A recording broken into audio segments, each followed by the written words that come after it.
यशवंतराव चव्हाण महाराष्ट्र मुक्त विद्यापीठ. आधुनिक भारताचा इतिहास. 1. ब्रिटिश साम्राज्यवाद आणि भारत. 2.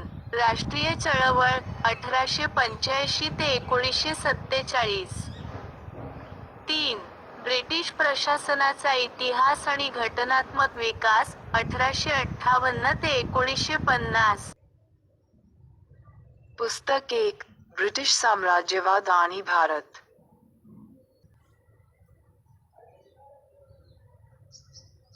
घटक 07. शेतकरी कामगारांच्या चळवळी. 7.1 प्रास्ताविक. आधुनिक भारतामध्ये प्रथम उच्चभ्रू बुद्धिजीवी वर्गामध्ये जागृती सुरू झाली. कष्टकऱ्यांच्या कनिष्ठ वर्गापर्यंत ही जागृती झिरपायला काही काळ जावा लागला. पण एकदा कष्टकऱ्यांमध्ये नव्या जाणीवा जागृत झाल्यावर भारताच्या राष्ट्रीय चळवळीला नवे व अर्थपूर्ण परिमाण प्राप्त झाले. अभिजन वर्गापुरती मर्यादित राष्ट्रीय चळवळ बहुजन समाजापर्यंत पोहोचली, तेव्हा तिला जोम प्राप्त झाला. काळाच्या ओघात राजकीय स्वातंत्र्याच्या चळवळीला कष्टकऱ्यांच्या समस्यांची दखल घ्यावी लागली. मात्र ही दखल पुरेशी नसल्याने कष्टकऱ्यांच्या चळवळी स्वातंत्र्य आंदोलनाशी पूर्णपणे एकजीव झाल्या नाहीत. कष्टकऱ्यांच्या चळवळींनी स्वातंत्र्य आंदोलनाशी नाते जोडले, पण गरजेनुसार आपले स्वतंत्र अस्तित्वही कायम राखले. समाजवाद हे कष्टकऱ्यांच्या हक्कांचा पुरस्कार करणारे तत्त्वज्ञान आहे. भारताच्या आधुनिकतेला आकार देणाऱ्या घटकांपैकी समाजवादाचा उदय हा एक महत्त्वपूर्ण घटक होता. भारताच्या राष्ट्रीय जागृतीने हे जे जनताभिमुख वळण घेतले आहोत. 7.2 विषय विवेचन. या पुस्तकात आतापर्यंत आपण जो अभ्यास केला त्यावरून ब्रिटिश धोरणांमुळे भारतीय शेतीची व शेतकऱ्यांची कोणती दुर्दशा ओढवली आणि भारतात आधुनिक उद्योगक्षेत्रात कामगारांचा नवा वर्ग कसा उदयाला आला, याची कल्पना तुम्हाला आली असेल. शेतकरी आणि कामगार हे भारतीय समाजातील कनिष्ठ वर्ग होते.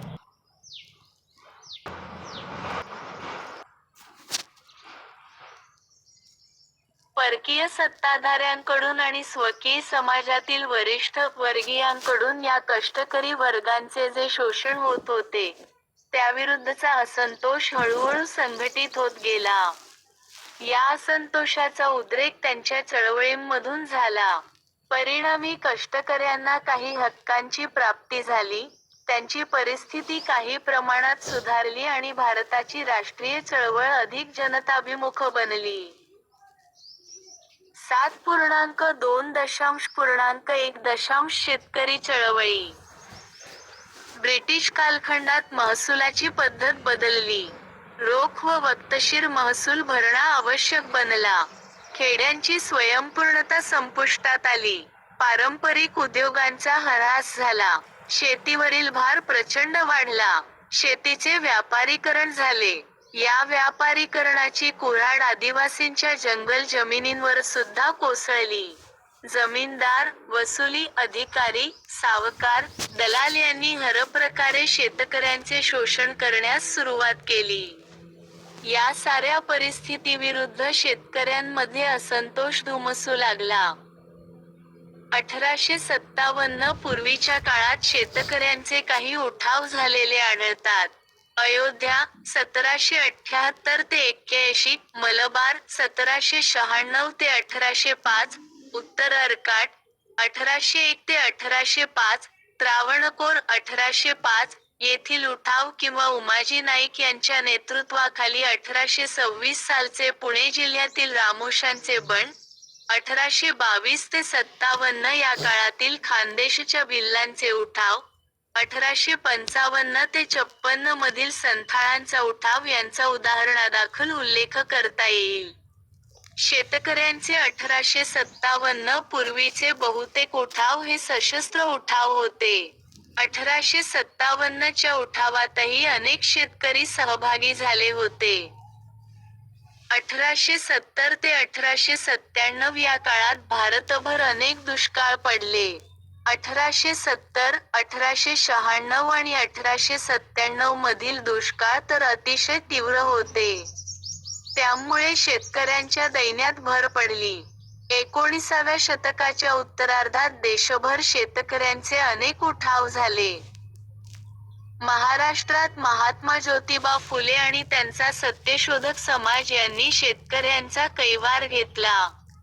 शेतकऱ्याचा असूड, गुलामगिरी, इत्यादी ग्रंथांमधून शेतकऱ्यांच्या दैन्याची व शोषणाची रोखठोक कारणमीमांसा फुल्यांनी केली. सत्यशोधक समाजाच्या दिनबंधू या मुखपत्राने शेतकऱ्यांच्या कहाण्यांना वाचा फोडली. दिनबंधू चे संपादक कृष्णराव भालेकर यांनी पोवाड्यांमधून दरिद्री व दुष्काळग्रस्त शेतकऱ्यांच्या दैन्याचे चित्र रेखाटले. 1873 साली पुण्याच्या सार्वजनिक सभेने महाराष्ट्राच्या विविध जिल्ह्यांमधील शेतकऱ्यांच्या आर्थिक स्थितीची पाहणी केली. 1876 ते 77 च्या दुष्काळात सार्वजनिक सभेने शेतकऱ्यांना सहाय्य केले आणि त्यांची गांधणी सरकारपुढे ठेवून त्यांची दाद लावण्याचे काम केले. शेतकऱ्यांतर्फे सरकारकडे दाद मागण्याची चळवळ भारतात प्रथम सार्वजनिक सभेनेच केली. दख्खन दंगे म्हणून ओळखला जाणारा उठाव महाराष्ट्रात 1875 मध्ये सुरू झाला. अमेरिकेतील यादवी युद्धाच्या समाप्तीनंतर कापसाच्या किमतींची घसरण झाली आणि त्याची झळ शेतकऱ्यांना बसली. दुष्काळातही ब्रिटिश अधिकारी कडक सारावसुली करत असत. शेतकऱ्यांच्या अज्ञानाचा व असहायतेचा फायदा घेऊन सावकार त्यांना लुबाडत असत. केवळ पुणे जिल्ह्यातच 1868 ते 1873 पर्यंत 6 वर्षांत जप्तीचे अर्ज 12,000 पासून 28,000 पर्यंत वाढले. अशा परिस्थितीत पुणे, नगर, सातारा, सोलापूर या जिल्ह्यांमध्ये शेतकऱ्यांनी सावकारांकडे मोहरा वळवला. आंदोलनाला हिंसक वळणही लागले. सावकारांच्या घरांवर हल्ले करणे, कर्जरोखे व दस्तऐवज जाळून टाकणे असे मार्ग संतप्त शेतकऱ्यांनी अवलंबले. अखेर शेतकऱ्यांना थोडा दिलासा देण्यासाठी सरकारने 1879 मध्ये डेक्कन ॲग्रिकल्चरिस्ट्स रिलीफ ॲक्ट, दख्खन शेतकरी सहाय्य कायदा केला. दुष्काळग्रस्त वातावरणाच्या पार्श्वभूमीवर वासुदेव बळवंत फडके यांनी 1879 मध्ये रामोशांचा उठाव घडवून आणला. 1859 ते 60 मध्ये बंगाल प्रांतात निळीचा उठाव घडून आला. निळीचे युरोपीय मळेवाले शेतकऱ्यांवर निळ पिकवण्याची सक्ती करत असत. मळेवाले व जमीनदार शेतकऱ्यांना व मजुरांना हरप्रकारे लुबाडत असत. पण अखेर शेतकऱ्यांनी त्यांच्यावरील अन्यायाविरुद्ध आवाज उठवला. हेमचंद्र कार, दिगंबर विश्वास, विष्णू विश्वास यांनी या उठावात महत्त्वाची भूमिका बजावली. निळीच्या उठावाचा प्रभाव लक्षात घेऊन 1860 मध्ये सरकारने असा फतवा काढला की, रयतेवर निळ पिकवण्याची सक्ती करण्यात येणार नाही आणि सर्व तंटेबखेडे कायदेशीर मार्गाने सोडवण्यात येतील. तत्कालीन संघर्षाचे पडसाद साहित्यात कसे उमटत होते याचे उत्तम उदाहरण म्हणजे नीलदर्पण हे नाटक होय. दीनबंधू मित्र यांच्या 1860 मध्ये प्रसिद्ध झालेल्या या नाटकात निळीच्या मळेवाल्यांच्या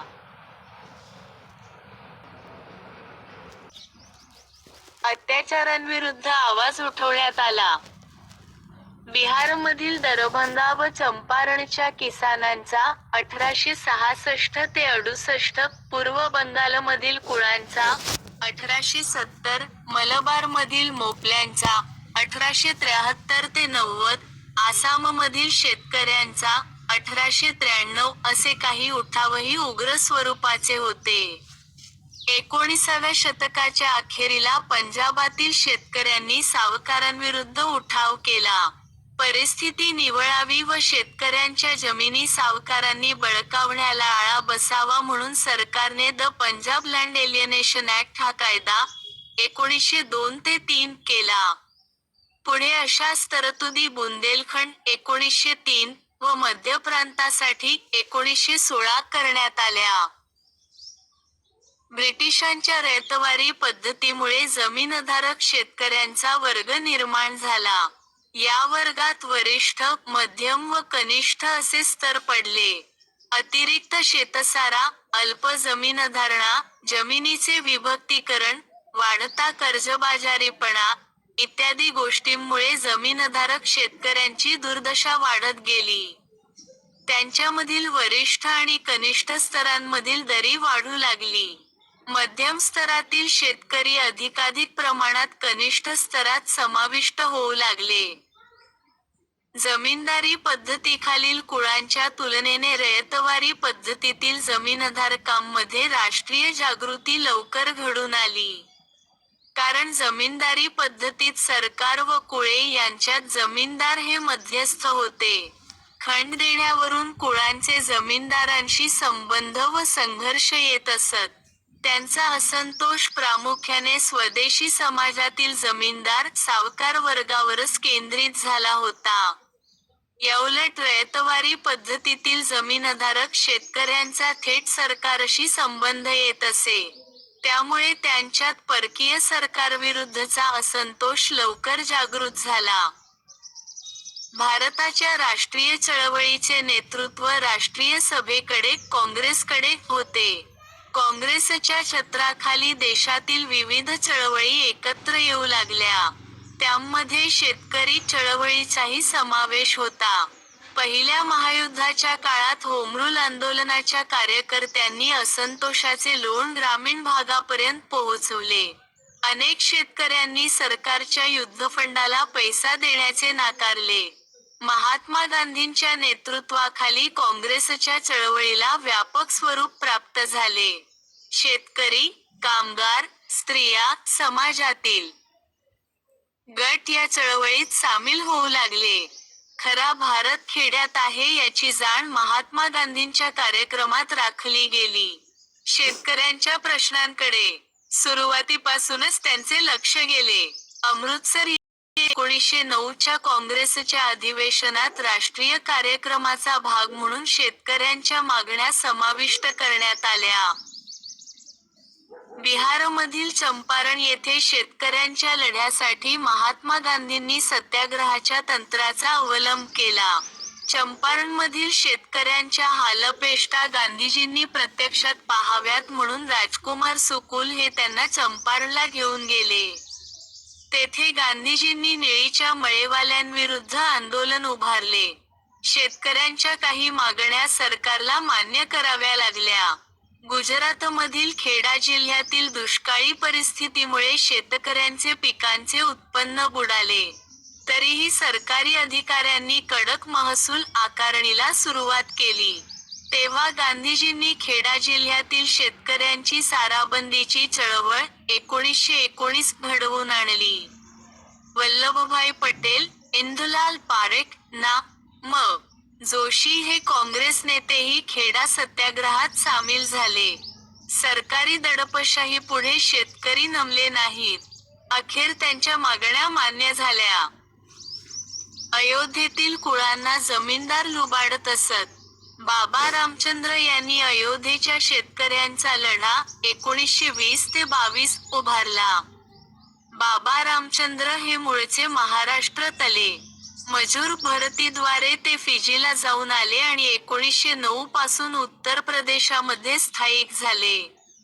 अयोध्येच्या शेतकऱ्यांच्या प्रश्नाकडे गांधींचे लक्ष वेधण्यासाठी त्यांनी अलाहाबादला 500 शेतकऱ्यांचा मोर्चा नेला.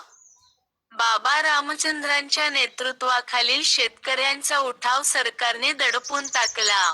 त्यातून जी असंतोषाची लाट उसळली, त्यामुळे सरकारला 1922 मध्ये अवध टेनन्सी ॲक्ट संमत करावा लागला. या चळवळीमुळे पंडित नेहरूंना शेतकऱ्यांच्या हलाखीचे प्रत्यक्ष दर्शन झाले. सीतापूर, रायबरेली या भागात पुन्हा शेतकरी आंदोलने झाली. 1921 मध्ये कर्नाटकातील गुंटूर जिल्ह्यातील शेतकऱ्यांनी आंदोलन केले. केरळमधील मलबार जिल्ह्यात मोपल्यांचे बंड 1921 ते 22 घडून आले. मोपले हे मुस्लिम कुळे व शेतकरी होते.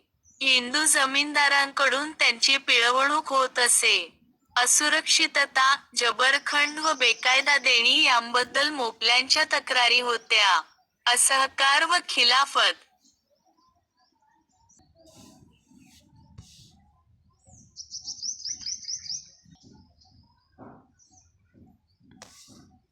चळवळीचा भाग म्हणून मोपल्यांचे आंदोलन सुरू झाले.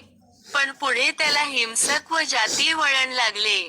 सरकारने हे बंड काढले. याच सुमारास आंध्रमध्ये ब्रिटिशांच्या जंगलविषयक कायद्यांमुळे पोळलेल्या नरसीपट्टम तालुक्यातील वन्य टोळीवाल्यांचे आंदोलन अल्लुरी सीताराम राजू यांनी उभारले. ते गांधीजींच्या असहकार आंदोलनाने प्रभावित झाले होते. पण राजूंच्या आंदोलनानेही हिंसक वळण घेतले व ते आंदोलन सरकारने दडपून टाकले. 1919 ते 21 या काळात महाराष्ट्रातील सातारा जिल्ह्यातील शेतकऱ्यांनी जमीन मालकांविरुद्ध आंदोलन केले. या आंदोलनावर सत्यशोधकी विचारांचा प्रभाव होता. 1920 ते 21 मधील मुळशी सत्याग्रह प्रसिद्ध आहे. पुणे जिल्ह्यातील मुळशीच्या परिसरात वीजनिर्मितीसाठी धरणाची योजना टाटा वीज कंपनीने आखली.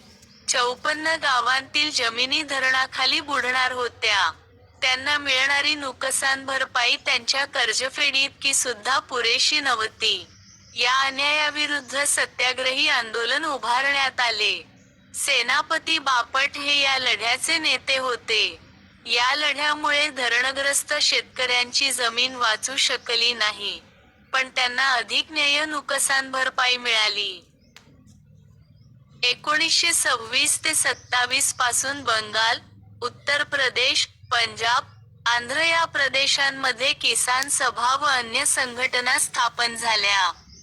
पंडित मोतीलाल नेहरूंच्या अध्यक्षतेखाली सर्वपक्षीय परिषदेपुढे किसान सभांच्या मागण्यांचे निवेदन मांडण्यात आले.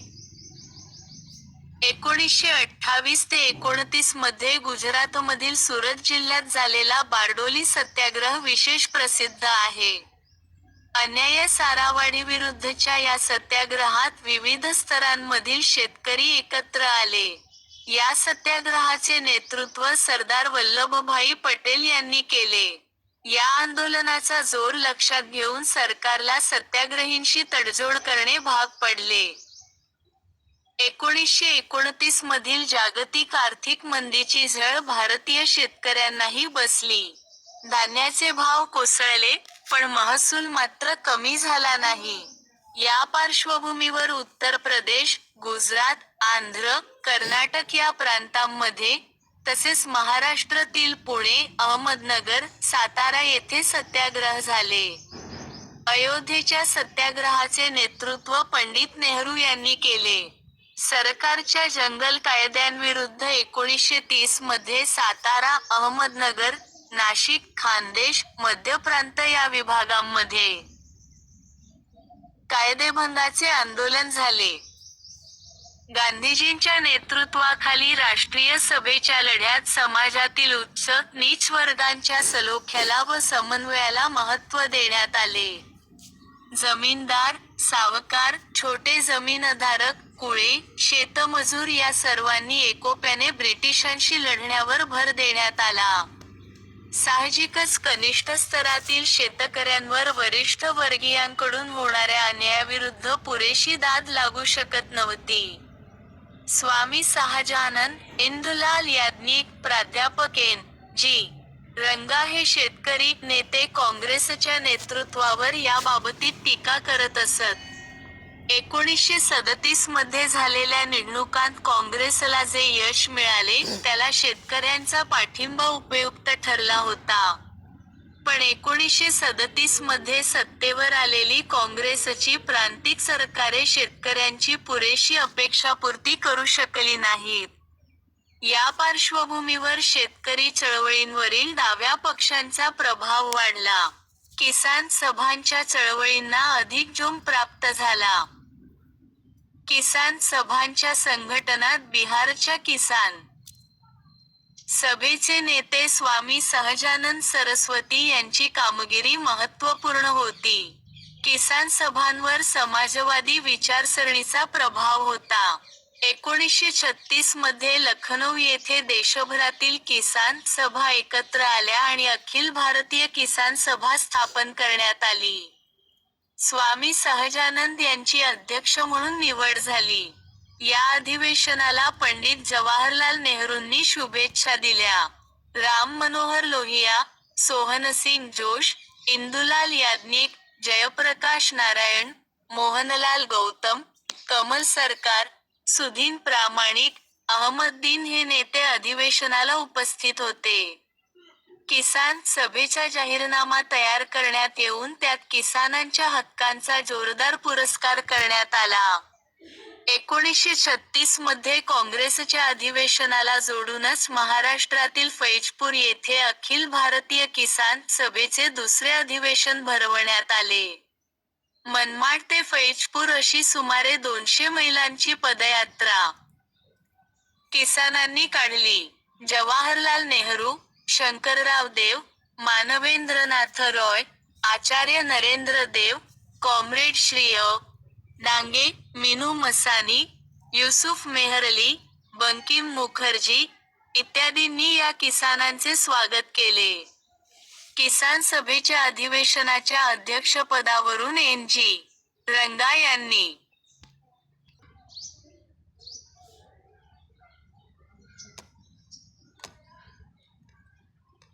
समाजवादी राज्य व समाजनिर्मितीच्या उद्दिष्टावर भर दिला.